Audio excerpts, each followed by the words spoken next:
আমার মাসুমের বাচ্চাটা কি অপরাধ করছে নির্মম ভাবে আমার বাচ্চাটা হত্যা করলো।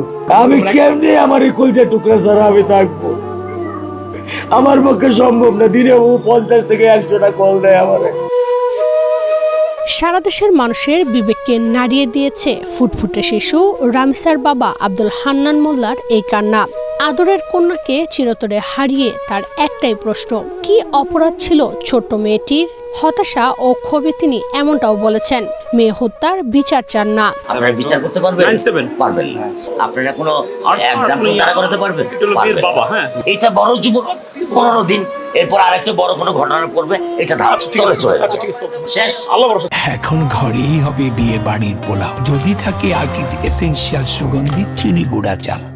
রাষ্ট্র ও বিচার ব্যবস্থার প্রতি কতটা ক্ষোভ ও আস্থাহীনতা জন্মালে শিশুকন্যাকে হত্যার বিচার নিয়ে এমন হতাশা ব্যক্ত করতে পারেন একজন বাবা?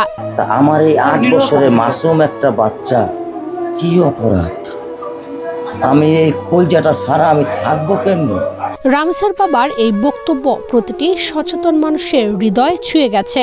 দেশের বিচার ব্যবস্থার দীর্ঘসূত্রিতা কিংবা বিচারহীনতার সংস্কৃতি নিয়ে সরব হয়েছেন বিভিন্ন শ্রেণী পেশার মানুষ। গতকালকে রামিসার বাবা সরকারকে, রাষ্ট্রকে একটা চ্যালেঞ্জ দিয়েছে যে আপনারা বিচার করতে পারবেন না, স্টাম্প নিয়ে আসেন, আমি লেখা দেই, এই ঘটনার বিচার হবে না। 2-4 দিন কথা হবে, 15 দিন পর নতুন ইস্যু আসবে, আপনারা ভুলে যাবেন।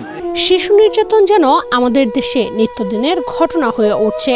আসিয়া হত্যাকাণ্ড, সীতাকুণ্ডে গলাকাটা শিশুর মৃত্যুর ঘটনার রেশ কাটতে না কাটতেই আবারও দেশবাসী সাক্ষী হলো চরম নির্মম এক বাস্তবতার।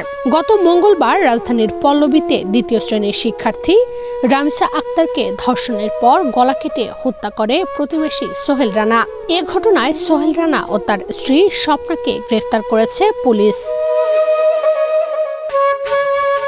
আইনশৃঙ্খলা বাহিনীর সূত্রে জানা যায়, ওই দিন সকাল 10:30টার দিকে রামিসাকে স্কুলে পাঠানোর জন্য খুঁজতে গিয়ে তার মা ওই ফ্ল্যাটের দরজার সামনে তার স্যান্ডেল দেখতে পান।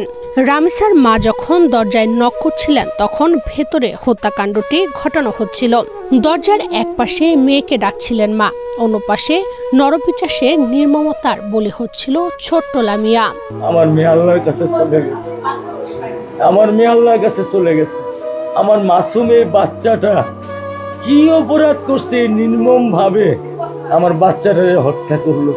রামিসা হত্যাকাণ্ডের এই ঘটনা ও তার বাবার প্রতিক্রিয়া আমাদের মনে করিয়ে দেয়, এদেশের শিশু থেকে বৃদ্ধ নারী কোথাও নিরাপদ নয়। এর অন্যতম কারণ দেশে আইনের শাসনের ঘাটতি এবং যথাযথ প্রয়োগের অভাব। বহুদিন থেকেই ধর্ষকের শাস্তি জনসমক্ষে দৃষ্টান্তমূলকভাবে করার দাবি জানিয়ে আসছে সাধারণ মানুষ। যদিও এখন পর্যন্ত ধর্ষণের কোনো দৃষ্টান্তমূলক শাস্তির নজির বাংলাদেশে নেই বললেই চলে। ছোট্ট রামিসার সাথে ঘটা অসহনীয় এ ঘটনার বিচার দেশজুড়ে দৃষ্টান্ত স্থাপন করবে, এমনটাই প্রত্যাশা সাধারণ মানুষের। ইশরাত চৈতি, বাংলাদেশ প্রতিদিন।